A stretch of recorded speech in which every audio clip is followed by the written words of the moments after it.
I'm reacting to this video titled "Make a Woman Beg for Your Attention, 7 Psychological Mind Games." The thumbnail kind of looks a little bit sexual with like a girl low down. From first glance, it's fucking cringe. Watching videos like this will generally do worse things for your dating life than positive. But let's watch it and let's see. What is going on? You are the most amazing guy I know. Any woman would be lucky to have you. She should be chasing you. She should be begging you. And by the end of today's video, she will. So the first tip I'd like to give you guys, it's a little game, but it definitely works, all right? Do not respond so quickly when somebody that you're interested actually texts you. Yes, you shouldn't be replying to all texts immediately, but not by watching a fucking video like this and thinking, oh yeah, I'm not gonna reply to her text because it'll make her beg for my attention. How about you actually live a busy, productive life where you can't even reply back fast enough? Like, oh, I'm gonna make her beg for me, so I'm not gonna reply to her message. I'll pretend to be busy. Bro, how about you actually be busy? How about you set some goals, you focus on achieving them, you actually become more masculine instead of watching fucking cringe videos on like how to make a beg for attention. Set some fucking goals, pursue them with deep focus, and you'll find that you can't reply straight away anyway. By you waiting and delaying your response by about 5 minutes, psychologically and mentally. No woman is gonna notice that you've like delayed for 5 minutes, by the way. She's thinking, wait a second,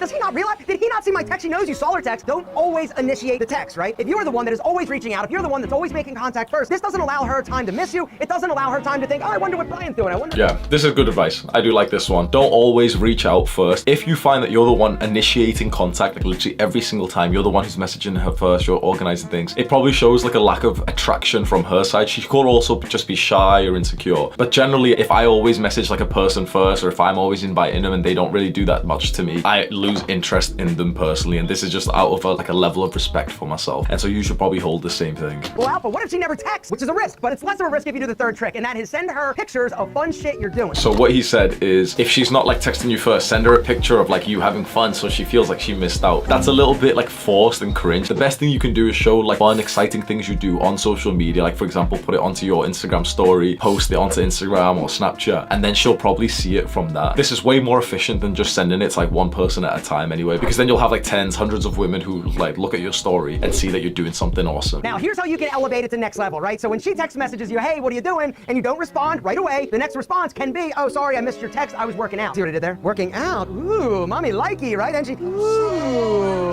mommy likey. That's so fucking cringe. So a girl messages you saying like, oh, hey, what you doing? And you don't reply for a while and say like, oh, sorry, I was working out. For me, like, I will never allow anyone to like ruin a fucking conversation. So when someone sends me like a boring question, I act as if I've not even read it. And I like just move the conversation to something more interesting. Now, here's the truth. You don't necessarily need to be crushing it or killing it or driving a Lambo. But if you are somebody that is pursuing your own personal like objectives and goals, this is crazy sexy and attractive. Guys that have purpose and passion are next level in terms of desirability. Yeah, 100%. A previous girlfriend that I've had said like one of the most attractive things about me was my ambition, because I was just taking off on YouTube and I was talking about all these big goals. She could see that I was ruthlessly working on them, and that's like, that excites women. That even excites male friends who come around. It excites everyone when they see that you're ruthlessly dedicating yourself to some like big goal that's so exciting. Gentlemen, you gotta make her realize that you are choosing to talk to her. You are choosing to date her. You are choosing to be with her. Once you understand and believe that you are an amazing guy, you're an incredible catch, it makes and changes the game. This is somewhat good advice, but we've got to break it down. What he just said is that you should see yourself as the prize. You are the one who is scarce, and like women are abundant who are into you. But the truth is, like, he's kind of like,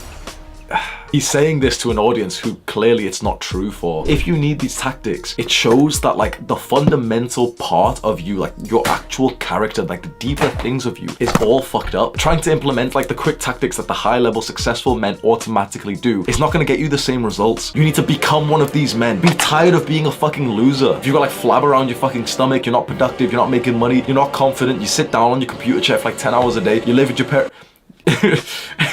You can't just emulate like the specific tactics of successful people and think that it's going to work for you. You have to become more like them. You have to get onto their level with all parts of them, and that takes fucking years. That's why I don't like these videos which are like, oh, you can get a woman to beg for your attention. They try to convince you that you can shortcut the process. And so when young men watch this video and they implement these steps, and of course they never actually see good results from it, they get more depressed. I want to give you like a slap in the face of some realism, but I still want to give you hope. And the truth is, it's supposed to take like years as a young man to get to the point where you're actually kind of attractive to like a bunch of women. I've watched hundreds, maybe thousands of videos like this. I've put thousands of hours into learning fucking pickup and dating. I've done all this shit. You want my final advice after doing all of that? Just keep improving yourself as a man. You cannot pretend to be someone that you're not for any kind of good quality relationship, because when we reach a good level of success in our work, it transforms how we feel about ourselves, the way that we walk, the way that we carry ourselves, the way that people treat us. It all changes for you when you build a good level of success. Don't try to shortcut shortcut the process by watching cringe videos like this. Do the hard work, especially when you don't feel like it. Mwah.